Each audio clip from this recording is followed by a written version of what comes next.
No matter if points are gained or points are lost, there will be much to discuss. For analysis regarding tonight's Winnipeg Jets game, here are Dave Manouk, Ezra Ginsburg, and your host, Drew Mandel. The Illegal Curve post-game show starts now.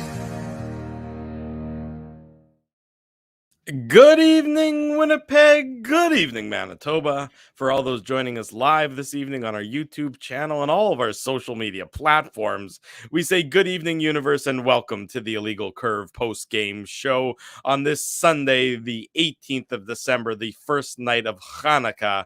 We discuss the Winnipeg Jets and the Seattle Kraken. With Ezra Ginsburg, I'm your host, Drew Mandel. Ezzy, good to see you. Happy Hanukkah to you and yours. I hope you celebrate with many pieces of fried food, some latkes, some jelly donuts, and maybe even some other fried things that you may have experimented with a deep fryer today. Yeah, Naomi made latkes here at our place. I know some people buy them from the store, but there's nothing like actually making them. Like, you got to peel them yourself. Like, you got to have potatoes all over your hands, right? It does stink when you start frying them up, but I think it's a good stink. So yeah, had some latkes, saw some family this weekend. Unfortunately, the Jets candle burnt out. You like that one, Drew? But I mean, let's be honest here. Like, we were texting, throughout the third period, like, the Jets were going to be really happy if they could just push that game to overtime and get a point, right? And then, who knows what happens in the extra period. But if you get a minimum 3 of 4 points on this short little, 2-game West Coast road trip, you're super happy with that. And, like, you look at, like, the leadership group of this team: Josh Morrissey, Adam Lowry, Pierre-Luc Dubois. I realize Dubois doesn't have a letter on his jersey, but Dubois, like, he follows up a 3-assist performance last night against the Canucks with a goal and an assist, and he was pushing for more. Just incredible. And some people in the chat, I know they're talking about the Jets. This was a game they could have had, but I mean, they just ran out of gas, Drew. That was all there was to it. Like, I thought it was really impressive. They were fighting hard throughout the game, and they just couldn't get that extra goal to tie the game up. David Riddick also couldn't get out of the net. Like, he wanted to get out of the net with a couple minutes left, but the Kraken had the Jets hemmed in to their zone. So, give the Kraken credit. This Kraken team is just so much better than last year's team. And Matty Beniers has a lot to do with that. Andrei Burakovsky has a lot to do with that, and they're healthy. But, like, watching that team last year, I mean, they didn't have an identity. They were slow. Like, this is a fast team and a very skilled team. So I was really impressed with them tonight. Prior to the first game of the year against the Kraken, when we were previewing the game, I think on the Saturday show, I think they played on a Sunday. It was a Sunday game, if I'm not mistaken. However many weeks ago now, maybe that was a month or 6 weeks ago, whatever it was. We said we looked up and down the Kraken roster, and this was before Matty Beniers sort of really took that next leap. We said, look, this is a team that's not flashy, but it's a team of professionals up and down the lineup. They may not have had a superstar, but they had it was a team filled with second and third line guys who knew how to play in the NHL top to bottom, on their roster. And I think you saw that tonight. I mean, look, the Kraken haven't played until Thursday. And Ezzy, do you mind if I steal your thunder with the Tough Duck hardest hitting comment? Go ahead and award the hardest hitting comment. No, dude, I don't think we've ever bit early awarded it 4 minutes into the show, but go ahead. But this is a true comment, and Craig Penner says this comment on our Facebook page, or when he's watching through Facebook, and he said you could tell the Jets were tired tonight, and there's no question about it. The Jets were tired. You could see that by the latter half of the game, they had nothing left, and it's not an excuse. It's not saying it's just a reality of the situation. Exactly. They increased the season from 82 to 84 games, which is wild to me that they're talking about increasing the number of games, because nobody wants that. Why? Except for the revenue. Are they actually seriously revenue deciding that, Drew? Because I mean, to me, like, what is that? So you can have a play-in situation? Like, is that what you're doing there? The scheduling, it's so that you can play your own division, I think 4 times each. You can play the other division 3 times each, and you can play the other conference twice each. It works out perfectly to be 84 games. Now, anybody who's watching this league and says you need more regular season games is insane, because so many of the games are absolutely meaningless. So many of the games are absolutely are being played on the second half of back-to-backs. There's 7 games in 11 nights like the Jets are in the midst of, never mind the rest of this week where they still have another 3 games in 4 nights, traveling all the way back from the West Coast to the East Coast. The scheduler should be fired, by the way. But I just want to this should have absolutely been a 9:00 Central start. Absolutely. Well, at least give them 24 hours between games. That's what I'm saying. That would give you the extra couple hours, right? Give them, but there's also no way that you should have to go from the West Coast back to Winnipeg to the East Coast in the same week. And again, these are not excuses for the Jets' loss. The Kraken deserve to win. The Kraken deserve to win by and large because they're a pretty good hockey team. They're not a world beater, but I think they'll be a playoff team in the Pacific, the way they're getting goaltending from Grubauer and the way that they have, that they're a well-balanced team up and down their lineup. They've been sitting in Martin Seattle. Jones has been really good too.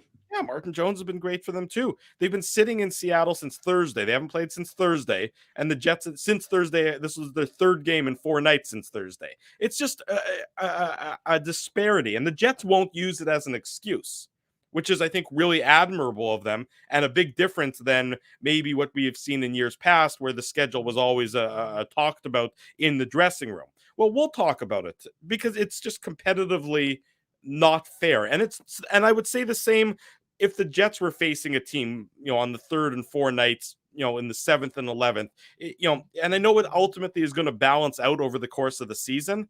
And it's not going to be the be all and the end all when it comes to, who makes the playoffs and who doesn't.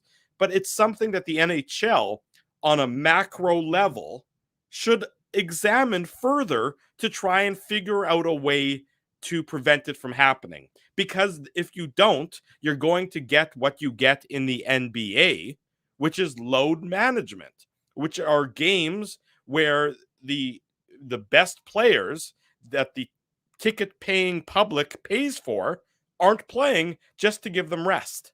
And that's not good for anybody. No, it's not good for anybody, and it also doesn't translate well. Like you follow, basketball way better than I do, Drew. Yeah. But basketball and hockey, there are similarities, but there are not similarities when it comes to, if you're a Jets fan or if you're I shouldn't say Jets fan, I was going to say, if you're a Capitals fan and you want to see Alex Ovechkin, or you're an Oilers fan and you want to see Connor McDavid, you're buying that ticket specifically to see those players, or Draisaitl or whoever, right?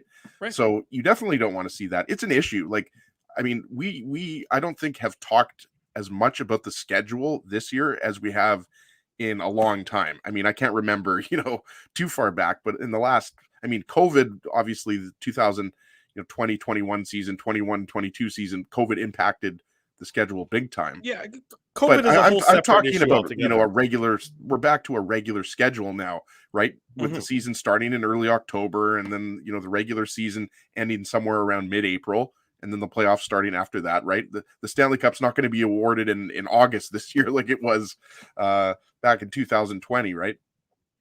But you're right. I mean, You're right. 7 games in 11 days is pretty ridiculous. And, maybe the NHL has to look at... It's just something at the end of the day. Right. Yeah, and anyway, so Craig Penner, I wanted to highlight your comment because, Craig, you're going to be the winner of the Tough Duck hardest hitting comment because you said it right from the get-go, and I agree wholeheartedly with what you've had to say here. Send Ezra an email. Ezzy, why don't you tell Craig how he can get in touch with you? Yeah, Craig, send me an email, ezra@illegalcurve.com, or you can slide into my DMs at ICSEG, and Tough Duck will ship out a toque to you directly. And as I think Craig might have won last year, maybe he'll give me a thumbs up, or he'll let me know. But, it's going to be really cold over the next week or so. But I love the fact that we awarded the Tough Duck toque 4 or 5 minutes into the show, Drew. I mean, that's awesome. Well, sometimes I like to do things. When you know, right? Like, you knew.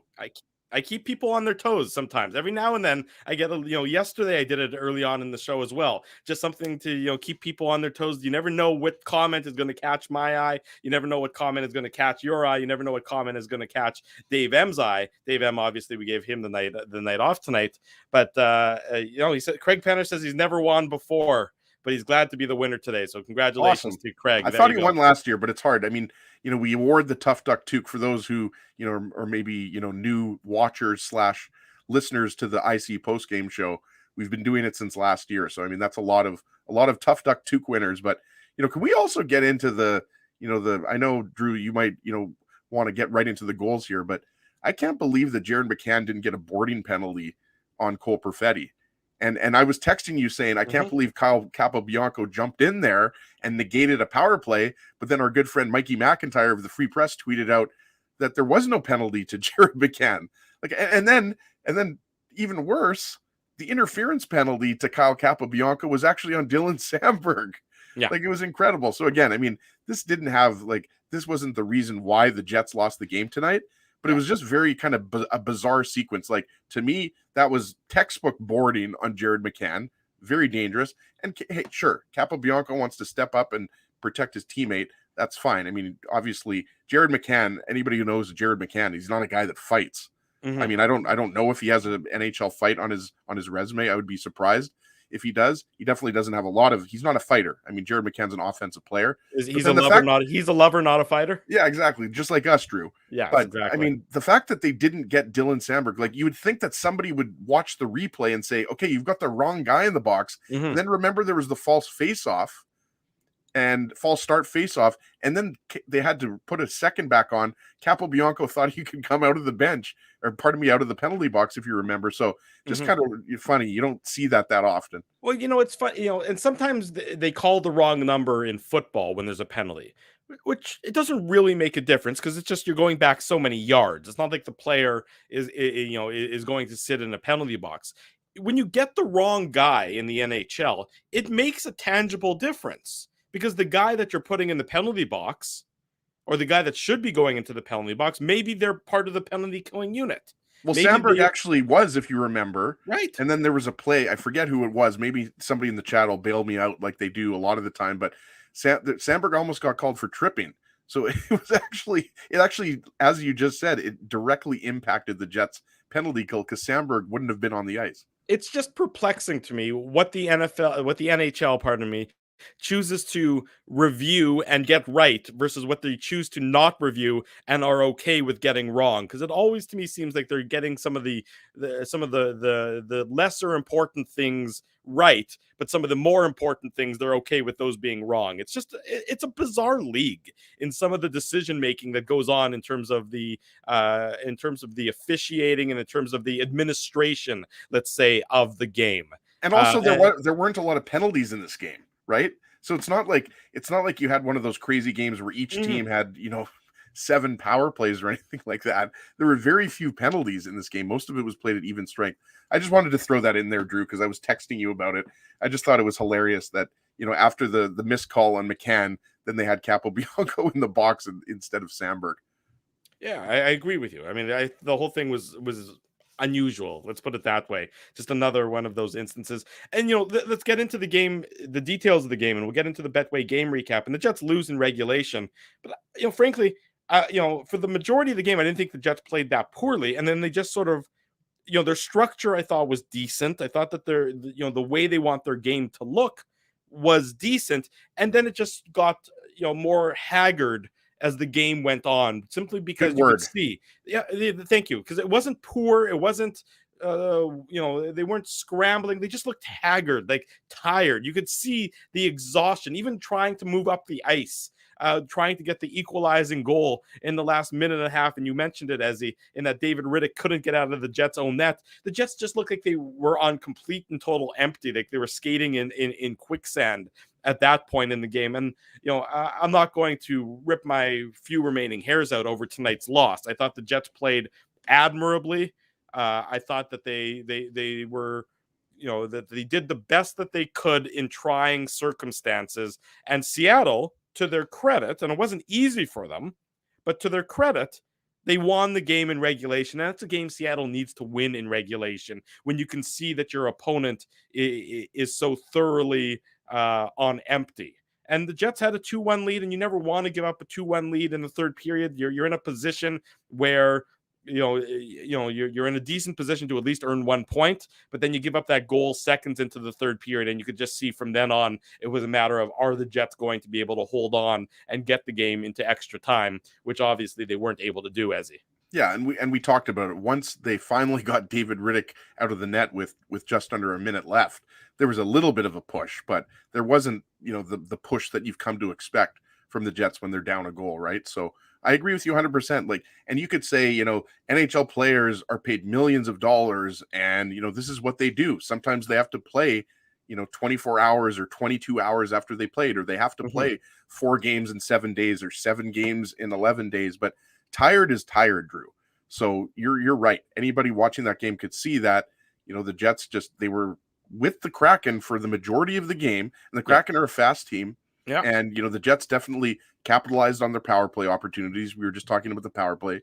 They went for 2 for 3 on the power play, and you got to love that. But they just didn't have enough in the tank in the third period. And, the fact that they almost left Seattle with a point, at least a point, was really impressive. So, yeah, I think this game, and all things considered, right? Like Blake Wheeler, I'm sure you guys talked about it quite a bit last night. I didn't catch any of the post game show, but I'm sure you talked about the Blake Wheeler injury. We already knew Nate Schmidt was injured after the Nashville game, but the fact that the Jets were able to be so dominant yesterday, and for parts of this game be really good, like the best part of this game for the Jets was clearly the second period, right?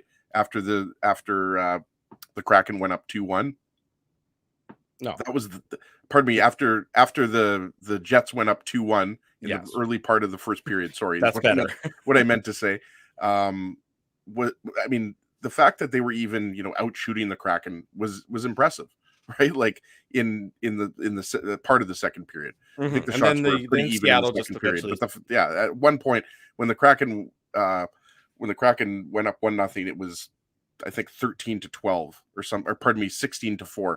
But anyways, I'm getting all my goals and shots mixed You are up, getting your goals confused because the Kraken didn't lead 1-0 at any point in this game. So why don't you let me get into the Betway game recap, Ezzy, and then we'll talk about the goals at this point in time. The Betway game recap is, of course, brought to you by Betway, one of the most trusted voices in sports betting, both in Canada and all around the world. Betway is the sports betting app that puts you, the customer, at the forefront with a large selection of betting options in sports, as well as strong promotions and fair odds. What are you waiting for? Head on over to Betway and bet your way. Must be 19 years or older to play. Please play responsibly. Winnipeg Jets open the score. Sorry about that, by the way. I don't know what I was thinking. I was wondering if you were having a bit of a stroke on air, to be perfectly honest with you. I was a little concerned, so I decided to step in. I'm good. Shifley scored the first goal. I don't know what.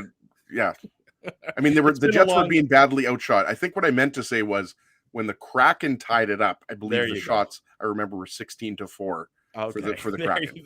There you go. Let's try that again. Yeah, and we'll just pause the show. We've had a lot of shows in the last week. We've had like 5 shows this week. I've missed one of them, but okay. Yeah. Shifley scored the first goal. Let's talk about it. There you go. Mark Shifley opens the scoring for the Winnipeg Jets at the 8:26 mark of the first period. Josh Morrissey gets an assist because, of course, I mean, he just gets assists on goals. That's what Josh Morrissey does at this point of this season.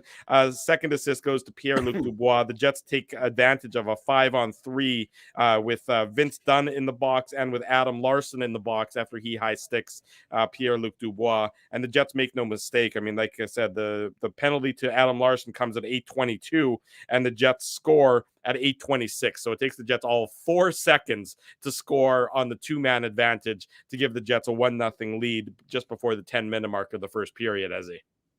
Yeah, okay, so that's the one goal Jets lead that I wanted to talk about. But I mean, you just mentioned it, Drew. I mean, this is pretty straightforward. We know what Mark Shifley likes to do. We know where he likes to go. So this is just again the Jets winning set play, good puck movement, everything like that. Yeah. And beautiful pass by Morrissey. Yeah, it was a beautiful pass by Morrissey, and I mean, it's like that's what you expect every time. Like you expect it to be, Connor, Morrissey, and Shifley in on it. So, and Shifley went right over to Josh Morrissey after the goal and gave him the heads up because it was a beautiful fake pass or whatever you want to call it, deceptive pass by Josh Morrissey. So a really nice goal, and as you mentioned, they didn't waste any time. Yeah, when you can score that quickly on a 5-on-3, things are going well, and the Jets did that in this case. Now we have to pause the Betway game recap for a second because Dark Moon is asking that I smile and wave at him. So everyone, on the count of 3, I waved earlier. I know you waved earlier. Yes. Yeah. So on the count of 3, 1, 2, 3. Hi, Dark Moon. I'm smiling and waving at you. Who's Dark Moon? Do you know I Dark don't know Moon? who Dark Moon is. He's in the chat, and what he says every show, he asks for us to smile and wave. So I'm a man of the people. It's also a And Headstone song. okay, well there Remember you that go. I song? mean, I don't Smile know and that Wave? song. Oh, Smile and Wave, I know. I Yeah. thought you meant Dark Moon Yeah, was good, a Headstone good song. 90s Canadian rock band there. That's yes, I do know that. I thought you meant that Dark Moon was I don't know. I Headstone don't know song. if Dark Moon is a member of the Headstones, because obviously that's not his real name or her real name. But That's right. I mean, Dark Moon's often in the IC post game show chat, so we love He's it. asking for a smile Yeah. and a wave. So What's up, Dark Moon? we smile and wave. This is what we give. This is what we do. We give back to the people here on the Illegal Curve post game show. Now Tico Napoli is asking me to flip him off, flip him the bird. I'm not going to do that, Tico Napoli. That's a bridge too far. I am a good hearted person. We're just puppets, Drew. That's right. We just smile and wave. We do not do anything involving negativity. We don't acknowledge negative requests. I'll flip Drew the bird like in real life, but I'm not going to flip of Drew the bird on the IC post game show. No, on the post game show. In real life, all the time. Ezzy's just constantly driving up and down my street, flipping me the bird in case I happen to open the garage door at that moment. But now that I think about it, I don't really I haven't given someone the finger in a really long time. It's just something that like someone actually flipped me the bird, or flipped the bird at me, I should say. Okay. Recently when I cut them off. Oh. And I was like, wow. I was actually kind of like happy. I was like, wow, somebody just gave me a real middle finger. It's like you don't see that every day. It was pretty bad. As you know, Drew, sometimes I get a little aggressive on the streets. Mm-hmm. But yeah, I don't give the middle finger to anybody, and mainly because I'm usually with my kids, and I don't think that really sets a good example. But yeah, we're gonna not do that for Tico and Paulie, but we'll smile and wave. It sets a bad example. You flip somebody the bird, then they drag you out of your car and pummel you, and your kids are traumatized for years. And it's just not good for anybody at that point in time. 1-0 for the Jets after 20 minutes, and it's a decent first period for the Jets. They did what they needed to do. They didn't get a lot of shots in that first period. They only had 3, and the Jets were badly outshot for the vast majority of the game. Which was, I think, a sign of sort of that exhaustion and that inability to really produce 5-on-5. And you saw that tonight. 5-on-5, the Jets didn't have a ton of opportunities. They had a few. They had a couple scoring chances. I think it was Kevin Stenland in the second period who came in on a breakaway, if I'm not mistaken, and that Grubauer made the save on. That would have been a real big goal for the Jets. But 5-on-5, the Kraken, I thought, controlled the majority of the play, but the Jets had the lead after 20 minutes as he that 1-0 There were only lead. 3 high danger chances, just to kind of further your point, at even strength for the Jets. Well, that's just not, and that's not, I think the Jets had 3 high danger chances in the first shift of the game against Vancouver yesterday. But that says more about the Canucks, I think, than it does about the Jets, or at least equal about both teams. Just awful. Oh, just awful. We spent, Dave and I talked about, I think the post game show went, over an hour and 15 minutes last night into the wee hours of, 1 a.m. simply because Dave and I couldn't stop talking about how absolutely horrible the Vancouver Canucks are. And it's not just, Spencer Martin is their, he's the backup to the backup, right? Like if Thatcher Demko's in the lineup, he's obviously their number 1 goalie. They've got Colin Delia there. We were talking to Kevin Woodley of In Goal Magazine and NHL.com on yesterday morning show, which seems like an eternity ago, by the way, Drew. But he was just saying that, Thatcher Demko's numbers look like he's having a terrible year. But if you actually look at how poor defensively Vancouver, it's almost like the Jets were a couple years back. Yeah. Well, right. Like the amount of shots and high danger chances they give up, that Canucks team is, like you said, they want the fans, I should say, want the team to rebuild. And if Jim Rutherford really has a good read on his team, that's what they'll do. They'll start making moves prior to the trade deadline, or close to the trade deadline, because that team's not making the playoffs. That team is not making the playoffs at all. The Kraken tie it up. Jordan Eberle, and we, another one of those guys we talked about. Just a team of professional hockey players. Jordan Eberle isn't turning on anyone's excitement meter, but he's Mr. World Juniors, right, Drew? Well, it's been a long time, but he's just a professional hockey player. He knows how to play in the NHL. He knows how to win in the NHL. He's a 7-time 20-goal scorer. He's not exciting. Nobody's ever looking and saying Jordan Eberle's playing tonight and I'm going to be on the edge of my seat, but he's effective in all the roles he has. And this was a tremendous shot by Eberle. He's got amazing hands. He's always had amazing hands. Right. What a backhand he unleashes here to tie the game. It's his 8th of the year, assist to Adam Larson and Vince Dunn. I mean, this is a world-class backhand to go top shelf. There was not a lot of room to beat David Riddick on this goal. I thought David Riddick was very good for the Jets tonight, and he's probably saying, "Hey, I did everything I could." This was just an excellent shot, beating a goaltender who's in pretty good position to make it 1-1. Yeah, absolutely. And I like to pick on Adam Larson just because the Larson for Hall trade was one of the worst trades in NHL history. Right. But this is you a really nice on pass. The Oilers. You should pick on the Oilers, not Adam Larson. It wasn't Larson's fault. Yeah, exactly. It wasn't the Larson's fault that the Devils took him 4th overall back in 2011 either, right? Yeah. But yeah, this is just like it's weird. You watch I'm sure a lot of people watching that, when the net came off, you're like, how did the net come off there? But it was because Riddick was almost like he had nowhere to go. Like Eberle put that in a spot, and Riddick's not a short goalie. No, like Riddick's a pretty big goalie, and it was just the spin around backhand. You just put it in a spot where like Riddick he ran out of space, and he was just going in the wrong direction. So really nice individual effort by Eberle. And it goes back to what we were saying before. The Jets get out of that first period with a 1-0 lead, even though I mistakenly said the Kraken had the 1-0 lead. But okay, we knew what you meant. Yeah, well, it's been, as I mentioned, it's been a lot of shows. I mean, and we're parenting, Drew. Come on. I mean, our brains are mush at this point. It's really, our minds are more full of like Peppa Pig and, what Hanukkah presents we're going to give our kids as opposed to hockey.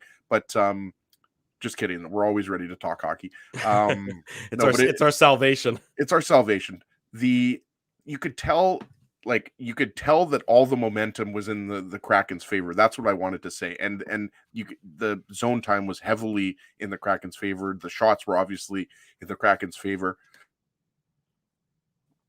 Pardon me, had to hit the cough button there. But that was just a really nice individual effort by Eberle, nice pass by Larson, and you got the feeling that the Kraken were going to take the lead after that goal. Yeah, and so 1-1 at that point in time, and the Jets are, they, to their credit, they immediately bounced back. I have water here, by the way, Drew. I'm good. That's good. You drink your water. I'll talk about the goal, or I'll get the goal teed up while you drink your water, because it's usually me who's the one choking and hacking in the middle of a comment, but it'll be you right now, I guess. Pierre-Luc Dubois on the power play. Assist to Kyle Connor and Josh Morrissey. This comes at the 12:41 mark, and it's there's nothing fancy about this. There's nothing flashy about it. It's Pierre-Luc Dubois saying, "I'm going to get this rebound and I'm going to put it in the net." It's a good shot on goal by Connor. It's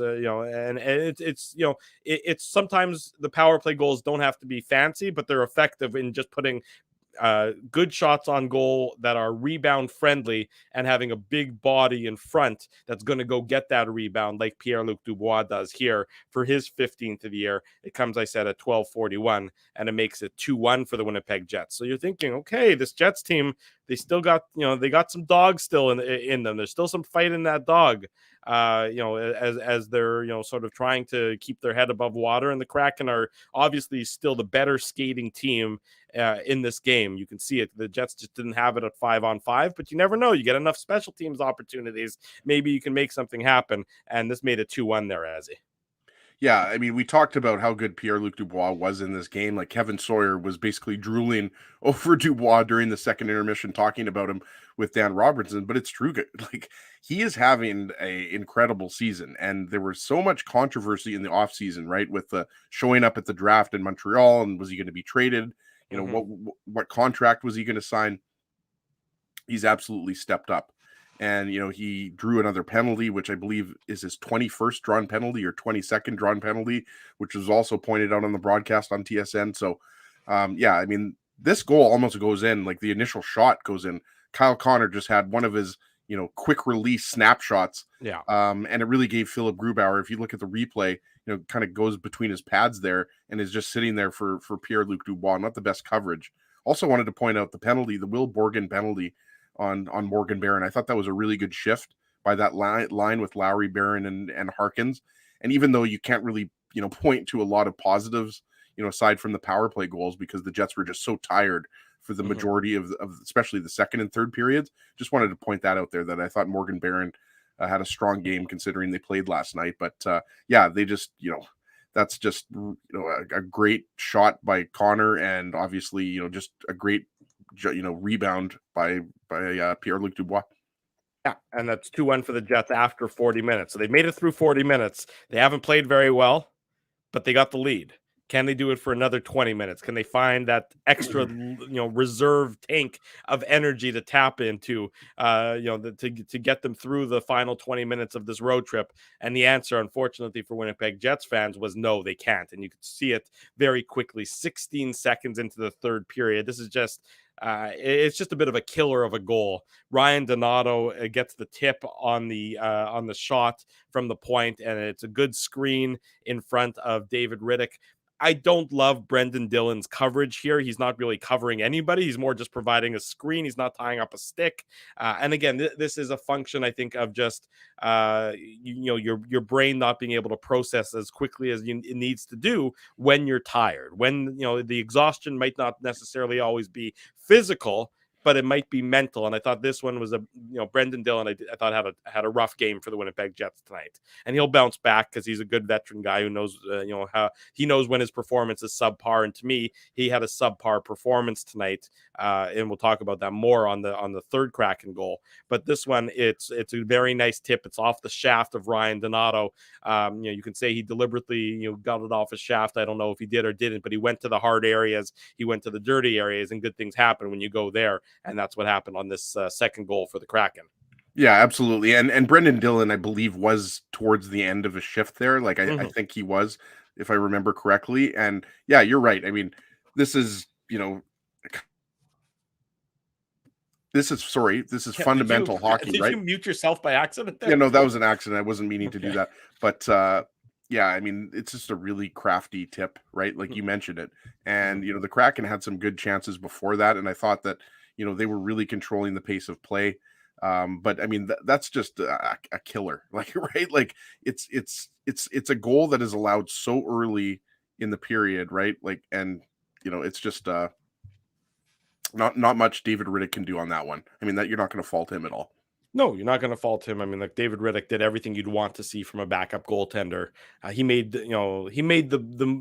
saves that you wanted him to make, and the goals that went in were not bad goals. They weren't back-breaking goals. They weren't weak goals. He played very well for the Jets, and if it wasn't for David Riddick, it's probably more one-sided than simply a 3-2 game. The game-winning goal for the Seattle Kraken comes off the stick of Jared McCann, his 14th of the year. Another one of those guys, who just gets goals. Quietly, he won't. At the end of the year, he's going to have 25 goals. He might even have more, given the pace that he's on. He's on pace for maybe closer to 30 goals, and you're not going to pay any attention to it. He'll just be in the standings there, having got 30 goals. Just a quiet, effective NHL goal scorer. Jared McCann has been this year for the Seattle Kraken. A bit of a resurgence after he sort of bounced around the last number of years. But this is a great shot. It's his 14th assist to Matty Beniers and Schultz, and it's just an absolutely, it's in and out so quickly that you barely even know that it went in or if it hit the crossbar, and it turns out to be the game-winning goal. And it's just another tremendously positioned shot, sort of reminiscent of the Eberle backhand, but this one's on the forehand, up tall, right under the crossbar, in and out before you can even react to it. Yeah, and you mentioned Brendan Dillon. He's unable to clear the puck there. Well, it's a bad pass to DeMello. Yeah, it should be an easy. It's an easy out, but the pass to DeMello is in DeMello's skates.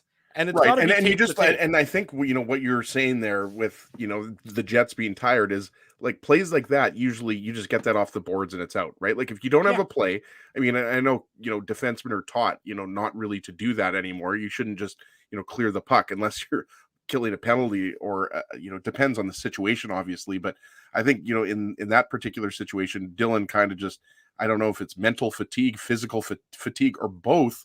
But yeah, that's just like, it was a weird decision. And then what it does is it just allowed, like you said, it just allowed, Matty Beniers to get the puck to Jared McCann there. And it's just a really nice shot. Like it was just a situation where, they needed to get the puck out there. Like what the Kraken were all over the Jets. We talked about that like for good chunks of that second period, and then the Jets had the pushback in the second half of the second period. But yeah, I mean that was just a really nice shot by Jared McCann, and I agree with you in terms of resurgence because it didn't work out for him at all in Pittsburgh. Right. But he's just a really good player. I think that he should have been called for boarding there. Yes. But I mean, what are we going to say about it? The game's over now, so I don't think it really matters. But that's just it was a poor decision by Brendan Dillon, and he's one of my favorites. Love Brendan Dillon, but bad pass to DeMello, and then Matty Beniers, who we talked about, was really good in this game, really noticeable in this game, creating offensive chances, and just a beautiful shot by Jared McCann, and really again no chance for David Riddick on this goal. Like that's just a perfectly placed shot. Mm-hmm. And then the Jets, you're trying to figure out, are they going to have another push? Are they going to have an opportunity in the last 4.5 minutes to equalize? And they really didn't. I mean, yeah, they finally got some zone time with about 30 seconds to go, but it was all on the outside. I thought that they were I thought that they were probably too cute in that last 30 seconds. It's not going to be a pretty goal at this point in time because you haven't done anything at 5-on-5. You haven't generated anything. You just got to throw something towards the net and hope it pinballs, and maybe your guy is has better body position than the Kraken do at this case. You just have to sort of knock something in. Instead, it's all to the outside and they're looking for passes. It just needed to be thrown towards the net. They don't do it. I mean, remember sort of the Wheeler game tying goal when they tied it up with 6 seconds to go back the first time they played the Kraken in Seattle. It wasn't a pretty goal by any stretch of the imagination. It was just sort of thrown towards the net, and he got on the loose puck and he tucked it past the goalie at that point. The Jets were a little bit too cute in trying to tie the game, and ultimately they drop a 3-2 decision to the Seattle Kraken tonight in the Pacific Northwest. They drop to 20-10-1 on the season and head back home for the one gamer on Tuesday to face the Senators, which is going to be a trickier game than you would necessarily look at on paper. It's not easy flying home west to east, landing in Winnipeg. You do one quick game and then you're back on the road going far out to the East Coast Thursday, Friday to wrap up the pre-Christmas schedule. 2 difficult games in Boston and Washington ahead at the end of this week. You want the game on Tuesday against Ottawa, but you have to really focus in on that one because Ottawa, certainly not a great team this year, certainly struggling again. Not as, they won the offseason, but they haven't won the regular season by any stretch of the imagination. So you still good way of putting it. Thank you. I thought the Senators would be higher up in the standings, I'll be honest with you. But I mean, it ultimately comes down to, for them, I mean, they've got a lot of good young players, but defense and goaltending is below average, right? Like, right. I think anybody watching that team can see that, even though, I love, Thomas Chabot, and I think Jake Sanderson, has a really bright NHL future, but the goaltending just hasn't been good enough, and neither has the defense. So yeah, it is going to be a tricky game though when you consider the circumstances, right? Because we know that these guys, once it gets close to the Christmas break, these guys already start thinking about, whether they're going to Hawaii or Cuba or California or whatever, right? Mm-hmm. And that's a tough back-to-back against Washington and Boston. And it's not a, a pass, go and collect $200 against the Ottawa Senators either. So I agree with you, Drew. I mean, these next 3 games in 4 days, and I don't know if anybody has looked at what the Minnesota Wild are doing, but the Wild just keep winning. And I think the Wild are only, 3 points back of the Jets? 4 points back of the Jets? Something like that. So, I mean, you got to keep winning. I mean, your record is 20-10-1, which is really good. I mean, one of the best teams in the Western Conference. But you gotta keep racking up points because you got the Wild now chasing you. The Wild are 3 points back of the Jets. The Wild are playing good hockey. I mean, it's, and the Jets, the Jets crazy that the Wild are only 3 points back. Well, I mean, the difference is, after that's when the huge drop off is. Right now, it's Dallas, Winnipeg. Colorado's still there. Colorado's 7 points back of the Jets. But Colorado still has 2 games in hand on the Jets now. So the Jets, those games the Jets had in hand are being are catching up. The other, now, Colorado with 2 games in hand, and everyone still expects Colorado to be there, but the Jets know that, and they're embracing the challenge. That's not a problem. They're saying, we're 20-10-1, but we need more. So there's another team chasing us. Other teams want to be in our position. We'll embrace that challenge head on. And this is going to be one of those weeks where there's a significant challenge. Ottawa, not necessarily significant in terms of where they are in the standings and things of that nature, but the Jets have to dig deep for the final 3 games in 4 nights to wrap up the pre-Christmas schedule, because you don't want to go into the Christmas break, let's say if they lose to Ottawa on Tuesday, well, then you're going to be in real tough against Boston and Washington on Thursday, Friday. You don't want to go into the pre-Christmas break, losing 4 in a row or something, because the Jets haven't done that this year. They haven't lost more than 2 in a row. So you want to, have that performance on Tuesday night against the Senators. But anyways, lots of time to still discuss that game as we discuss today's game, where the Jets drop a 3-2 decision to the Seattle Kraken, ending the road trip with a 1-win, 1-loss record, head home on Tuesday to face the Sens. Let's head to break. When we come back, the unique code word, we'll give away a prize. I think I saw the winner of the prize in the chat tonight. So if you're in the chat, stay there, because you might be the winner of the Illegal Curve merchandise. Much more to come. Drew Mandel, Ezra Ginsburg with you. It's the Illegal Curve post-game show on a Sunday night. We're live on YouTube and all of our social media platforms. Jerry Seinfeld, Chris Rock, Jon Stewart, Dennis Miller, Brad Garrett, the biggest acts and all the up-and-comers. They've all made their mark at Rumors Comedy Club, North America's longest-running independent comedy club. Rumors has kept Winnipeg laughing for over 25 years. When was the last time you laughed out loud? Make it a great night out with friends, or book your office or birthday party, even a fundraising event at Rumors. Get all the details and dates on upcoming shows at rumorscomedyclub.com. He winds up. Oh, looks like Ezzy took that one right in the choppers. A blistering fast puck hurts like HE double hockey sticks. That's why I let the pros at Linden Market Dental Center turn my yow into wow. Get your brilliant smile back with state-of-the-art restorative and cosmetic dentistry from real pros. And remember, always wear a mouth guard. Now that's solid on ice advice. Learn more at lindenmarketdentalcenter.com. Creating smiles for life. Whoa, Ezzy, everything okay? You look stressed. Of course I'm stressed.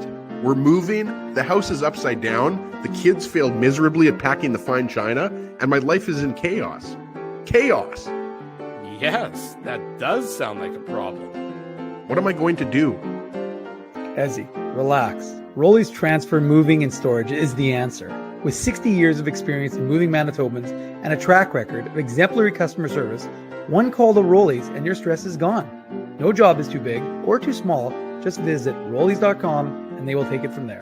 Thanks, Dave, and thank you, Rolly's Transfer Moving and Storage, online at Rollies.com. Dave, my man, why are you in the car already? It's hours until game time. Drew, it's because I'm stressed out right now, driving around downtown Winnipeg, looking for a parking spot, and I'm not finding one. I've lost Ginsburg. I don't even know where that guy is right now. Dave, haven't I taught you anything? Do what I do. Pre-book your entire month's worth of game day parking with the Grid Park app. It's super easy to use and saves me both time and stress. Well, Drew, I'm not independently wealthy like you are. So I'm sorry that I don't have millions of dollars to pre-book my parking month in advance. What's that going to cost you? $25? How about $5? Come on, $5?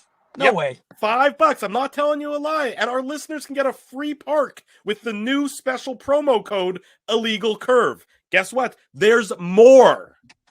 Come on, there's more, Drew. You're lying to me. What more could there be? Grid Park now has underground parking, so my car can stay warm during the game. So wait a second. All the driving around I do, looking for parking, minus 40. You're telling me I could be toasty warm in a car after the hockey game? That's exactly what I'm telling you. Underground parking. Just download the Grid Park app. That's GRYD Park and use the code Illegal Curve. All one word. You'll park for free your first time.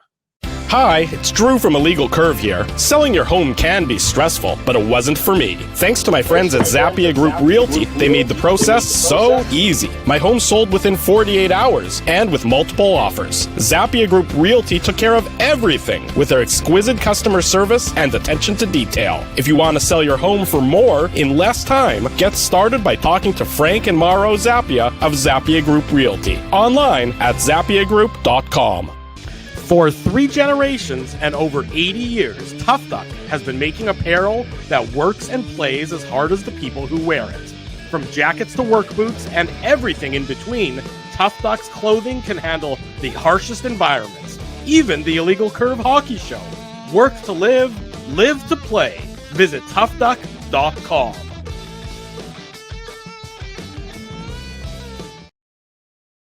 We're back on the Illegal Curve post-game show. Drew Mindell, Ezra Ginsburg with you. I was about to say Drew Mindell, Dave Manouk, Ezra Ginsburg, because it sort of just rolls off my tongue usually. But Dave has got the night off. I don't even know where he is. Do you know where he is, Ezra? I haven't heard a word from him. I assume maybe a Hanukkah party or, spending some time with family. But no, I'm not sure. I know. I don't ask. Really... When Dave M has a night off, I just assume he's earned it. He's relaxing. He was at the Moose game, I believe, or he was at the Moose game yesterday. He was at the Moose game. He was at the Moose game yesterday for sure. I don't even think. Okay, maybe he wasn't at the Moose game. Yeah, I don't think he was actually, because he wasn't tweeting. Yeah, so he for sure. Actually, now that I think about it, he wasn't at the Moose game, but the Moose did win. Big Jeff Malott overtime winner. Yeah, no, I was going to do a Manouk Moose minute, but I forgot to get a backwards hat on, and then it just really can't. It doesn't work if I'm not wearing a backwards hat or I have a giant flame over the top of my head, and then the gag doesn't really work as well as I would have hoped it would have. But in any event, yes, the Moose won in overtime, which is a good win for the Moose because that means they sweep the weekend series against the Belleville Senators and the Ottawa Senators in town. So if there's anybody who really wanted to scout the Senators organization. Tonight was your weekend to be in Winnipeg, where you can get 2 games against the Belleville Sens and then a Tuesday night game against the Ottawa Senators as well. But good for the Moose, obviously winning 2 in a row this weekend to send their fans home happy. I think they're next in action in Winnipeg, if I'm not mistaken. And I very well might be mistaken, but I believe they're not back in action in Winnipeg until maybe around New Year's, or that New Year's Eve game, which is obviously the traditional game that used to be played by the Winnipeg Jets on New Year's Eve, 4 o'clock start, something like that. But instead, it'll be played by the Manitoba Moose, as it has been for the last number of years. The Jets will be in Edmonton, if I'm not mistaken, on New Year's Eve night, late night, 9 o'clock start, because it is, of course, Saturday night. So there's still sort of the hockey night in Canada doubleheader on a Saturday night, New Year's Eve. And we'll be back here with the Illegal Curve postgame show that night. Just a quick programming note. I saw somebody ask, there's not going to be a show this coming Saturday. We're going to do postgame shows, of course, on Tuesday, and a postgame show on Thursday, and a postgame show on Friday. That's standard. There won't be a Saturday morning Illegal Curve hockey show. We're going to spend some time with our family, maybe take a day off and sort of recalibrate ourselves before we come back again right after the Christmas break for some additional post-game shows. So if you're planning on, if you said to your loved ones, or you said to friends, you said to family, I'm sorry, I can't get together on Saturday morning, this coming Saturday morning, the 24th, Christmas Eve morning, because I have to watch the Illegal Curve hockey show. And I know many of you said that. You can change your plans again. We won't be on this coming Saturday morning, but we'll be with you Tuesday night. We'll be with you Thursday night. We take off usually one Saturday a year, right? Yeah. We take off August break. Yeah, we take off August, but usually, Christmas Eve, if Christmas Eve happens to fall on a Saturday, we'll take it off. That's for obvious reasons, right? Everybody's usually with their family that around this time of year, right? But then we'll be right back at it the next week. Exactly. You can't get rid of us for that long, folks. You know that just before you know it, we'll be right back. So let's do some prizing, because we like to give away prizes and do some merchandise, Legal Curve merchandise contest and things of that nature. The unique code word coming right up. If you're saying, how do I enter the contest? Maybe you're new here. Maybe you're listening to the podcast edition for the first time.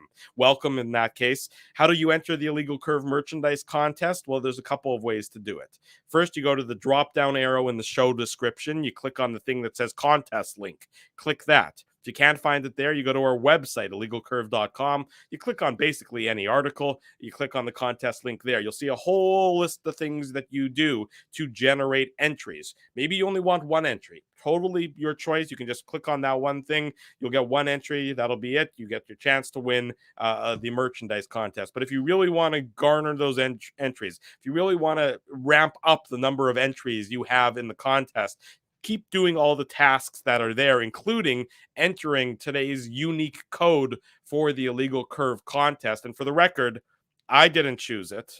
Ezra didn't choose it. Manouk still chose it, even though he's not here. and he chose the word, and I'm sure that nobody predicted this, kettle corn. Kettle corn is the unique code word for the Illegal Curve merchandise contest. It's all one word, KETTLECORN. So Dave said to me, that's the code word. And I said, that doesn't make any sense. And what Dave said to me, Ezzy, is that apparently at the Mariners Stadium, Safeco Field, if that's what it's still called, it's probably still not called Safeco Field, but apparently that's where he had the best kettle corn he's ever had in his life. T-Mobile Park, Drew. What's that? Seattle's baseball stadium is now called T-Mobile Park. There you go, T-Mobile Park. It'll always be Safeco to me, and I don't know. I remember it as Safeco. Yeah, I don't know. I had to Google it. I didn't. I mean, we need to get Remus in here because Remus is a huge Mariners fan. He would have got that in a second. That's right. So kettle corn, apparently they make great kettle corn there, at least according to the palate of one Dave Manook. And that, as a result, because it's in Seattle, is the unique code word for the Illegal Curve merchandise. I do like kettle corn, though, especially at a baseball game. Kettle corn is nothing wrong with it. I mean, I would not have chosen that word, but again, I was not consulted, and Dave M did the work on his own, so I can't really fault him too much on it. He went to the trouble of doing it and updating everything and all that jazz. So it was a little peculiar, but kettle corn, all one word, all caps, is tonight's Illegal Curve. I would have gone with Meg Ryan personally. Yeah. Meg Ryan, Sleepless in Seattle, maybe the AOL with the little, because AOL was the back and forth email server that they were still using at that point in time.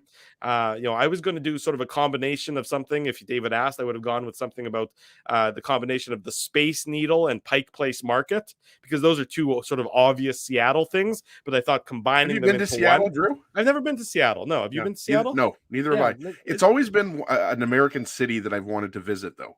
Yeah, for obvious reasons, like the history of music and everything like that, right? Like, sure, you know me, I'm a big like Nirvana and Pearl Jam and Jimi Hendrix. I was going to say Hendrix, of course. Yeah, I mean, no, Seattle seems like it would be a good place to visit. I have never been there, and I hope to do it before the earthquake, collapses it into the ocean or anything. But in any event, kettle corn is the Illegal Curve merchandise unique code word of the day.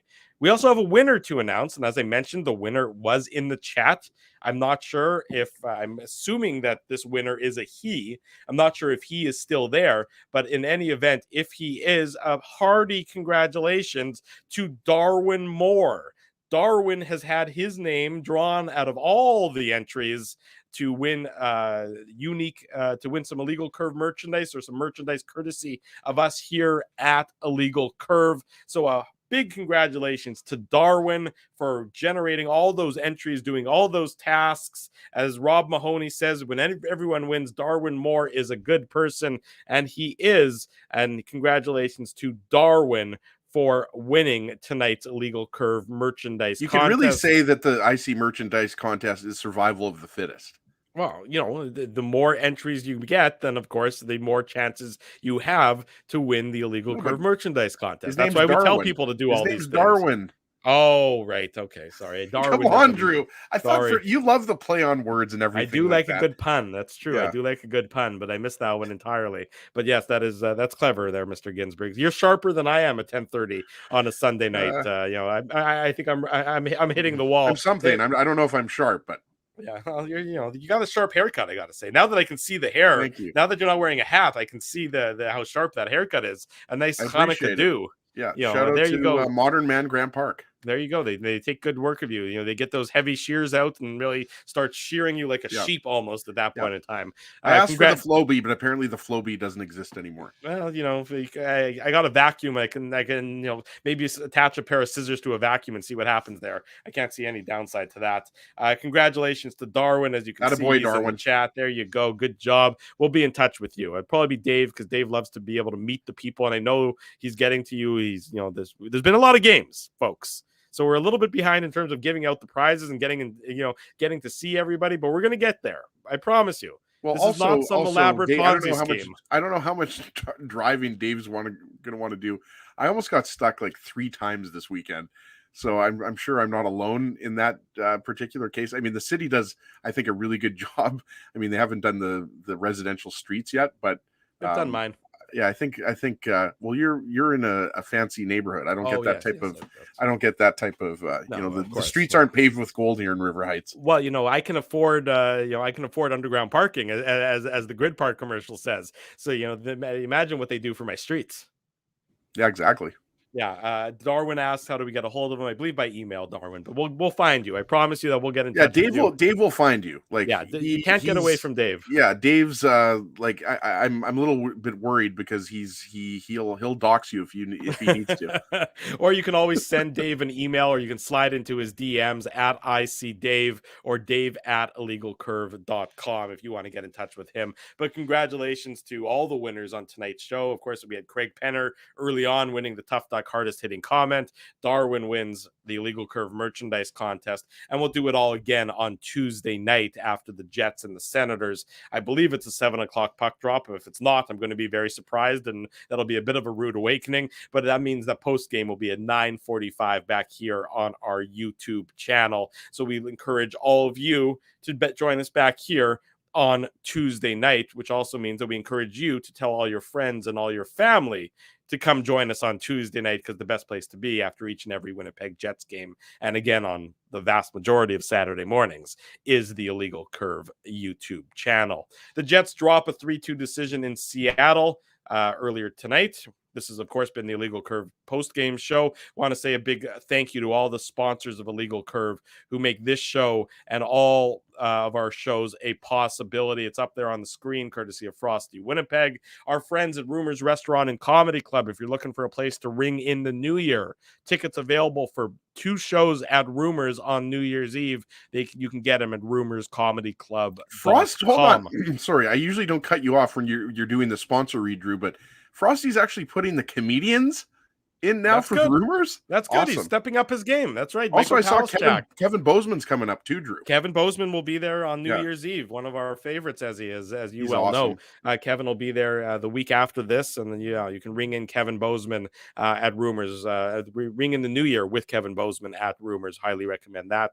Our friends at Linden Market Dental Center, Zappia Group Realty, Betway, they're the title sponsor of this here fine post-game show. Tough Duck, hardest hitting comment, brought to you by Tough Duck. Boston Pizza, Seagram's, Rolly's Transfer, Grid Park, and The Keg support these fine businesses because of their continued support of Illegal Curve Hockey. Big thanks to all of you for joining us. In case you haven't already done so, smash the like button, subscribe to the YouTube channel, leave us some feedback on the YouTube channel, leave us some feedback on our podcast page. As a result, if you do that, I think you get 10 extra bonus entries in the Illegal Curve merchandise contest.